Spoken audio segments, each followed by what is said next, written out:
The Canon 28-70 f2 is called the ultimate wedding photography lens, but is it? Is it really? I've traveled all the way to Iceland to find out. Could I have done this at home? Yes, but then I could not have expensed this Land Rover Defender rental to my channel. The rims are a 4, but Cole's splash is a 10. He got it airborne.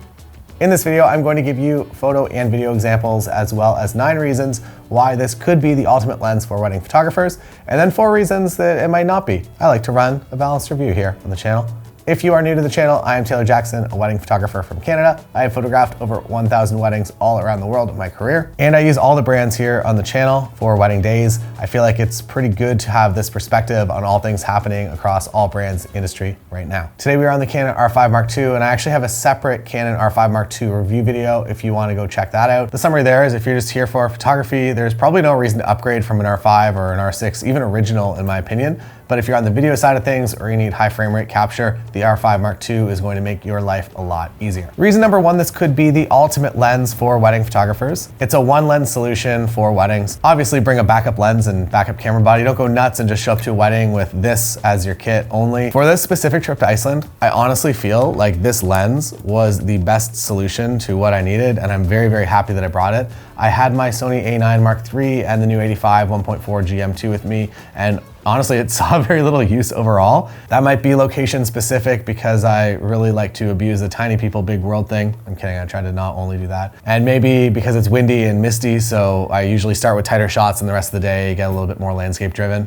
And I know we all appreciate me shooting at 28 millimeters after a bit of a rainstorm. Also, these images were all from my workshop that I run with my friend Cole at Way Up North and Roadie Workshops. If you're interested in coming to our next one, it's in Majorca and it's gonna be a little bit warmer than here, and it's coming up soon, so get a spot while you still can. It's gonna be awesome. Reason number 2, the 28-70 f2 might be the ultimate wedding photography lens. The versatility of this focal range, 28-70 is great. I would say the most popular wedding lens across all brands for weddings is the 24-70 f2.8, and I know this because I asked my Facebook group, and that's what they said the most often. Join below if you're interested. While there were a pretty good range of other lenses used, the 24-70 f2.8 was by far the most popular. And what do you get from the 28-70 f2 that you don't get from the 24-70 f2.8? A few things, and they're all coming up. I'll give you my honest feedback on which one I would choose if I was looking right now, and which one I would actually spend my own money on. Personally for me, I'm happy to give up the bonus 4 millimeters on the wide end in exchange for a lens that sits at f2 at its maximum aperture. If you follow the channel, you'll know that I shoot prime lenses a lot of the time, and this zoom gets me as close to primes as zoom can get me, both in f-stop as well as the overall feeling of the images. I'm very happy with images from this lens all the way from 28-70. Reason number 3, the constant f2 aperture. I guess this is already spoiled because I said it in the last one. f2 is great all day, from getting ready in dark locations to dark ceremonies and dark receptions. Aesthetically, I also really like shooting this lens at f2, and pretty much every single image you're seeing was shot at f2, and I'm very happy with them. You get great background separation from your subject when you want it, very nice bokeh, and there's just a really generally nice rendering to every single image you're gonna see from this lens. Number 4, sharpness and optical quality.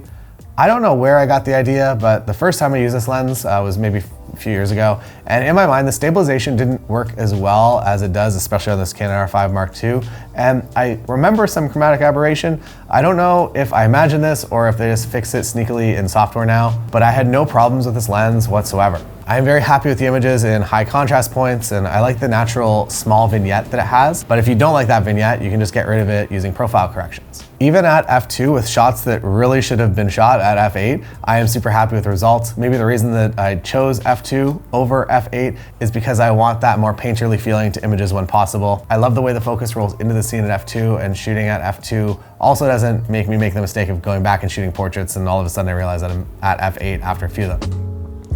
Oh, hello there. If you are a wedding photographer and you are looking for a way to do a same-day slideshow or a nice gift that will blow your couples out of the water, do I have an idea for you? This is the pexar by Lexar. Lexar is a company that has been in the professional imaging space for years. First, the product. It is a 2K anti-glare digital picture frame with touch screen. The image quality is incredible, and it's a matte style finish which integrates nicely into any space that it's in. You can either mount it to the wall or use this clever magnetic stand. The frame automatically rotates between horizontal and vertical modes. You can add images in a few ways. The easiest way is with the app. You just select which images or videos you want to add to the frame, and boom, there's Magic and I. And a few ways you can use this for weddings. The first way, it's a very easy way to show off the engagement photos you've taken of your couple, or even some same-day wedding edits.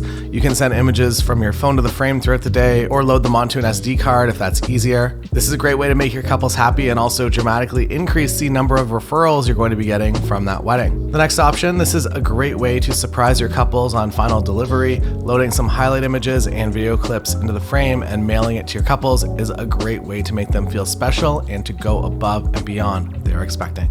The Pexar by Lexar, link down below if you're interested. Number 5, bokeh quality.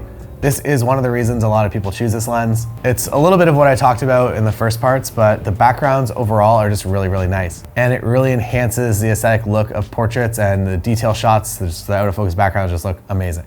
Number 6, build quality and weather sealing. We really put this weather sealing to the test here in Iceland, especially at the first few stops of this workshop. This lens is built really well, and it will for sure last you a long, long time. For the weather sealing, it's just nice to not have to worry about the weather whenever you're going out to a wedding, whether you're gonna encounter some rain, some snow. You can relax and just know it's not gonna be a problem. Number 7, autofocus performance, especially when paired with this Canon R5 Mark II, it's amazing. Fast, quiet, accurate. This combination is top of the industry, and I actually shoot from my LCD most of the time now. And with the autofocus, it makes my life really easy, especially when photographing candids. And in photo and video, I can always trust that the autofocus is just gonna get it right, and I don't really have to babysit it too much. Of the 3,000 images that I shot here in Iceland, I don't think any of them were errors by autofocus. It was errors that I made if any of the images didn't come out. Number 8, great for stills and videos. I would actually say this is maybe even more helpful of a lens for video shooters, even though the front element is gigantic and you're gonna have to spend a lot of money on ND filters. For photos, primes have always been my main choice, but for video, it's incredibly nice to be able to reframe shots without moving. Set up a button in your camera to go into APS-C crop mode quickly, so you can get a little bit more reach if ever needed. I am very happy with these stills and videos from this trip. And number 9, the overall professional aesthetic. This lens kind of puts wedding photography on easy mode. F2 gives you a really nice, beautiful look to your images, and the autofocus gets everything right, and you just have to make sure that the moments, the compositions, and the lighting are set. The lens itself also just looks professional. It's big, and this is dumb, but it might make you look more professional, especially at commercial shoots when you have to gear up a little bit in order to put on a show to make the person that hired you look good to their boss. Wow, big lens and lights. So many light stands. This guy must be really good, is what they'll say about you. For weddings, it doesn't really matter that much, but for sure it signals you as the lead official photographer of the wedding day, unless Uncle Bob brought his D3X and 100 to 400 again. Those were the good. Now the potential bad reasons this lens just might not be for you. Number 1, it's big, it's heavy, and honestly, it's a little bit awkward. I am a somewhat normal 6-foot person, and it feels too big for me. The other side of this, I guess, is that knowing what this lens can do and putting up with some ergonomic discomfort because you know that this lens is going to be the right tool for the day. That said, for a full day of wedding photography, this lens will be very heavy by the end of that day. Number 2, it's expensive. I'm really hopeful that Canon will start allowing third-party glass soon, and we'll have some more glass options. This could potentially either give us something competitive and a similar style of focal length and f-stop, or maybe even lower the price of this. That's unlikely. Number 3, there is no image stabilization. While there was no problem on the Canon R5 Mark II because of the incredible IBIS that's in here, it could be a problem, and it's a difference between the 24 to 70 f2.8. It has IS, this lens does not, and it could be a problem if you're using a camera that does not have the best IBIS built in. I will say though that the heaviness of this lens does help you stabilize a little bit. It's a bit weird, but a heavy thing it's just organically going to be a little bit more stable for you. Here in Iceland, in the windy conditions, I had no problems at all keeping my footage stable, but also the Canon R5 Mark II. Number 4, the reasons this lens might not be for you.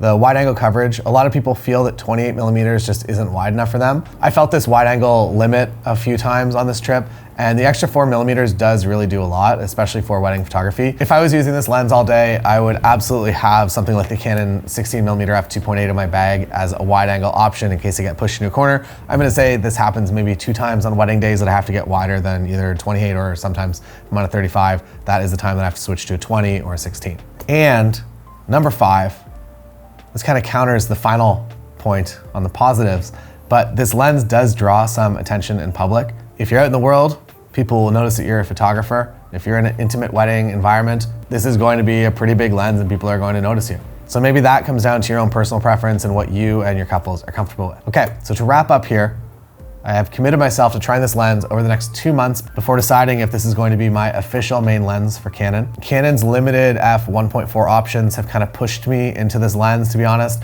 I am happy that there's a 35 1.4, and I hope that there are others on the way. To be honest, the weight of this lens is a lot for me, and I don't love it. I suspect if I was using a grip body or adding the battery grip to this camera, that this lens would balance a little bit better. But personally, I like to have as small of kit as possible, and I don't love using grip bodies. So you can see why I'm internally kind of 50-50 at this point on this lens. For an event like this workshop here in Iceland, it was straight up perfect, but for a full-length wedding day, I'm going to have to spend some more time with it. Now, the 28-70 f2 versus the 24-70 f2.8 IS, the 24-70 2.8 is a really nice size. It's also expensive, though it's honestly not that much different from the 28-70. But the ergonomic win absolutely goes to the 24-70 f2.8, where the 28-70 f2 wins is for the images overall. For me, I love the shallow depth of field look, and the 28-70 renders a really lovely image at f2. So if I have my choice of either, I would go with this lens for the image quality, and I would suck it up a bit on the ergonomics. The 24-70 f2.8 is also great image quality, but the 28-70 f2 is just on a different level for me.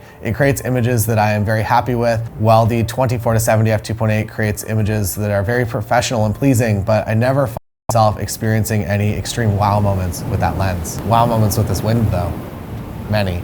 So there it is, my thoughts on the ultimate wedding photography lens. I have loved using this lens here, and I will continue to use it with the Canon R5 Mark II over the next couple of months. And I will do another video with the final decision once I have more personal use case data to offer. Thanks for watching, and if you want to get that free 2.5-hour wedding photography course and my free preset pack, you can get that down below, and it comes with my wedding day shot list and some other bonus extras. See you next time.